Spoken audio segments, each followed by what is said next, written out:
Mucho gusto conversar con usted en estos momentos y para preguntarle su decisión de subirse a este coche que se va con miras al Congreso de la República. ¿Cuál ha sido su motivación? ¿El por qué en estos momentos pretende ser congresista? Mira, estamos en una época de crisis y el Congreso necesita contar con personas preparadas, no con improvisados. Yo tengo más de 20 años de ejercicio profesional, soy abogada, tengo una maestría en Derecho Empresarial por la Universidad de Lima y actualmente vengo cursando dos maestrías, una en Regulación Energética en la Universidad Externado de Colombia y otra en Gestión de Riesgos con especialización en fraude y lavado de activos en una universidad española.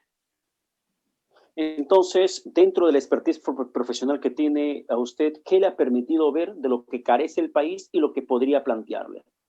Bueno, mira, el país en estos momentos, como te reitero, necesita personas preparadas, no improvisados, no personas que lleguen a aprender al Congreso. No, ya no es tiempo de aprender, ahora es el tiempo de llegar y solucionar problemas.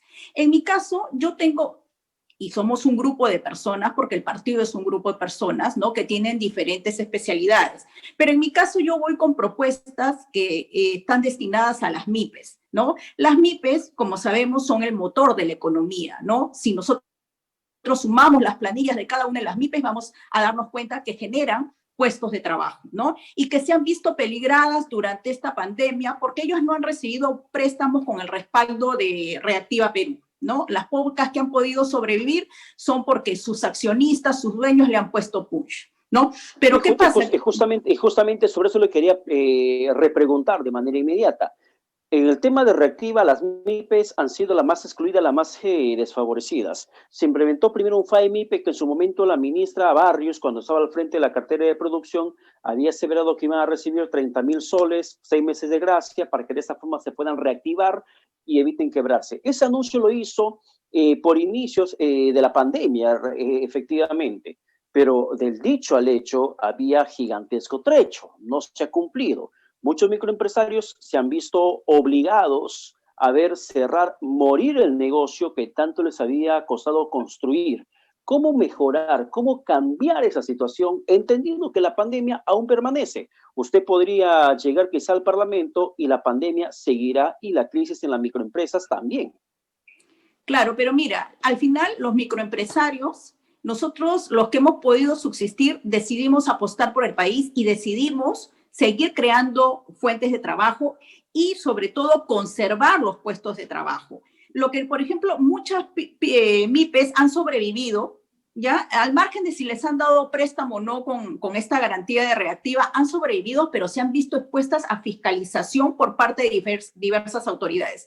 Y la fiscalización más exhaustiva, con miras a sancionar y a cerrar, ha sido por parte de las municipalidades. Entonces, lo que nosotros vamos a hacer es establecer un marco jurídico para que la fiscalización se oriente a prevención, se oriente a educación. Por lo tanto, las municipalidades ya no van a poder cerrar de manera automática estos negocios. También vamos a hacer extensiva esta fiscalización orientada a educación y prevención a las personas naturales con negocios, a las MIPES en materia tributaria, porque todo el mundo cuestiona pues que a la bodeguita que ha sobrevivido en esta pandemia viene la SUNAT y porque incumple ya, con dar una boleta, automáticamente la cierran.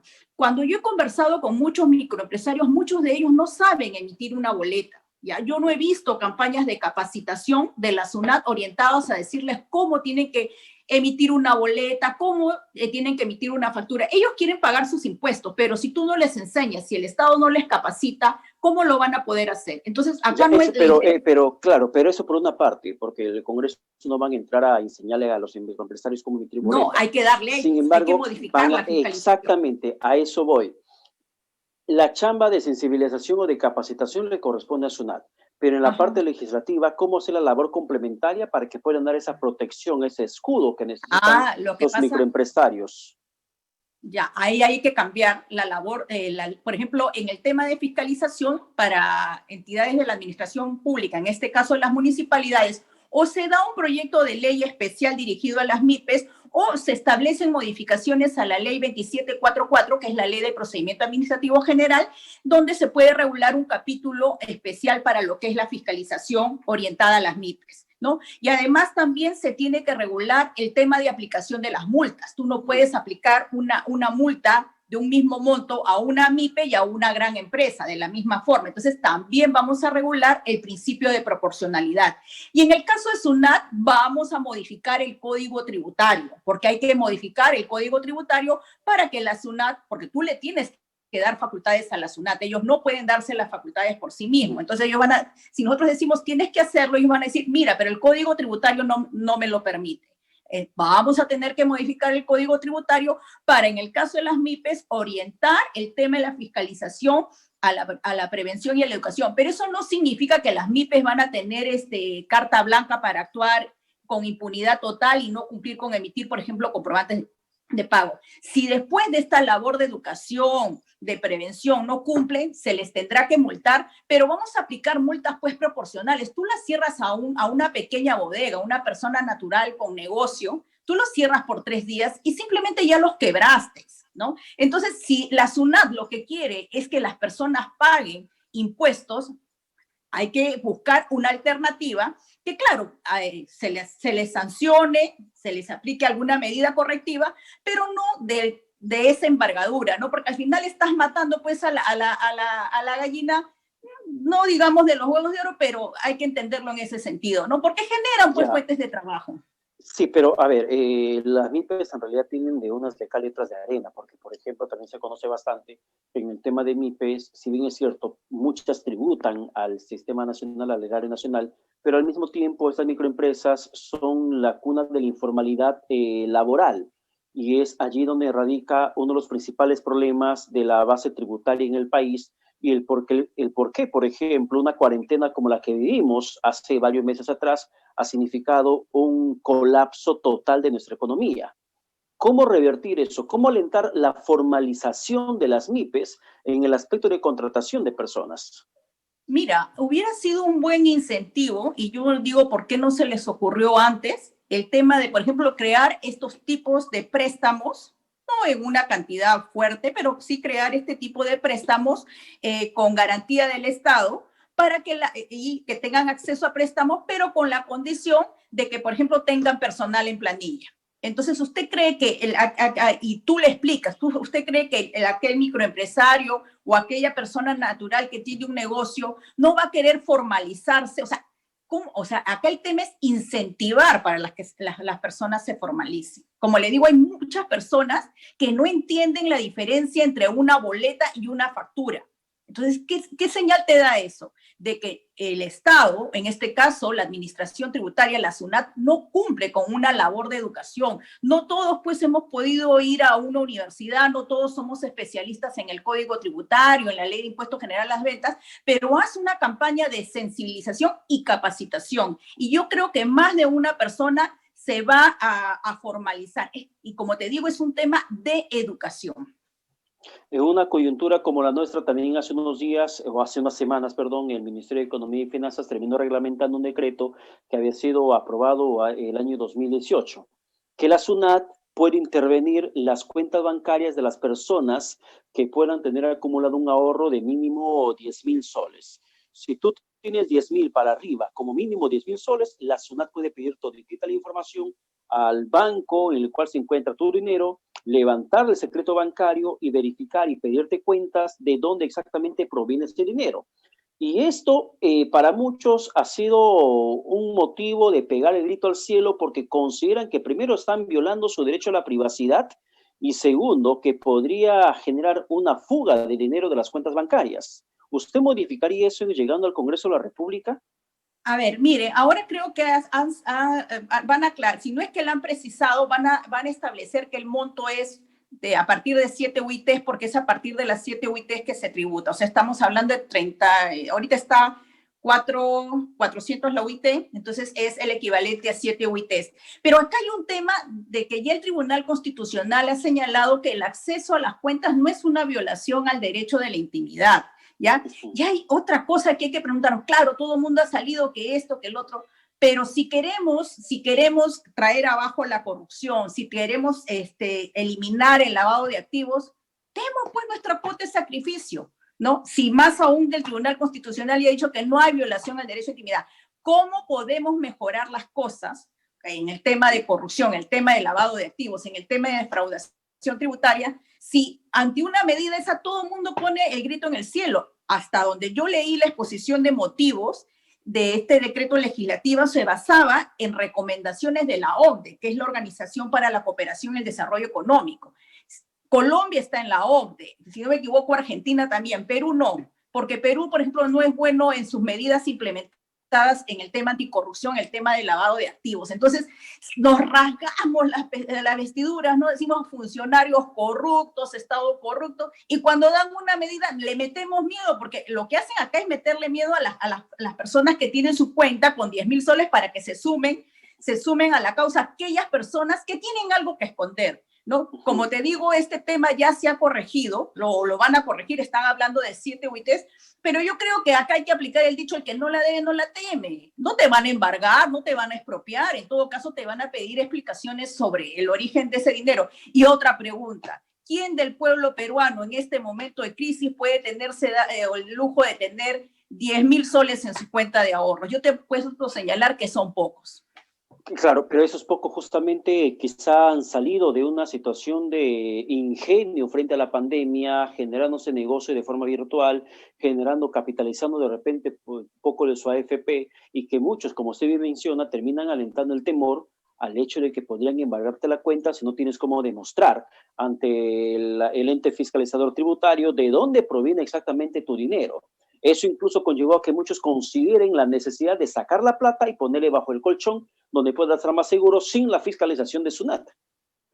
Bueno, pero entonces eso significa que, a ver, yo por ejemplo, si tuviera, no sacaría la plata, porque si a mí me piden cuentas, yo le digo, mira, acá están los documentos que sustentan de dónde nace ese depósito, ¿no? Entonces, ¿por qué meter miedo si es que queremos mejorar la situación de nuestro país? O sea, si vamos a ir con tintas medias y vamos a escuchar a aquellos que se oponen, entonces nunca vamos a progresar porque no nos gusta ni blanco ni negro, ¿no? Vamos a lo que se acomode a nuestros intereses. Yo sí creo que si tenemos que rendir cuentas, rindamos cuentas. Y eso va acorde con lo que tú me has dicho.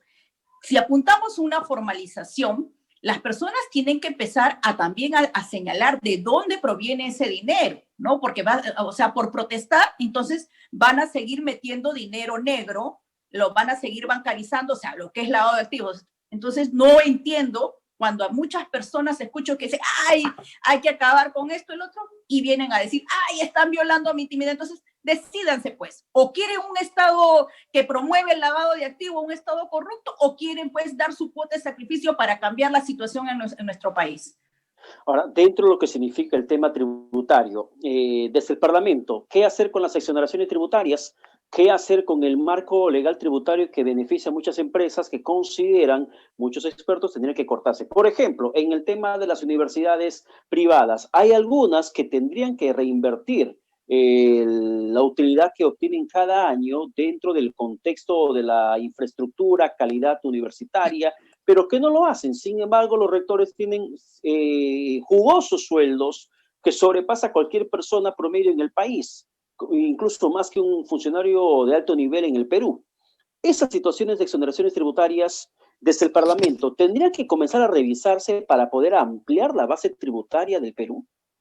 Mira, ahí lo que nosotros no te olvides que no solamente la labor de un congresista es pedir leyes, presentar proyectos de ley, porque si no también entramos a un tema de síndrome legal, ¿no? He estado escuchando las entrevistas de los candidatos que me han antecedido y todos hablan de leyes, pero hay que evitar el síndrome legal y no voy a entrar al detalle a explicar cómo funciona el síndrome legal porque nos faltaría tiempo, ¿no? Vamos a llamar a la SUNAT para que nos explique sobre el tema de las exoneraciones tributarias, ¿no? Y ver qué empresas, por ejemplo, si tenían la obligación de reinvertir esas utilidades y en vez de reinvertirlas las han distribuido, ¿por qué la SUNAT no ha acotado en caso de que encontremos casos así? O sea, yo ahorita no te conozco un caso porque yo no soy autoridad, no tengo el derecho de solicitar información o rendición de cuentas, pero de llegar al Congreso vamos a revisar el tema de las exoneraciones tributarias, porque acá las empresas mucho promueven la libertad de empresa, ¿no? La libertad de comercio, ¿no? Entonces, yo no entiendo por qué, si son empresas que dicen que funcionan muy bien dentro de una economía de libre mercado, ¿por qué para algunos temas exigen un Estado paternalista, ¿no? Ayúdame con las exoneraciones. Son situaciones contradictorias que quizás nadie las dice, ¿no?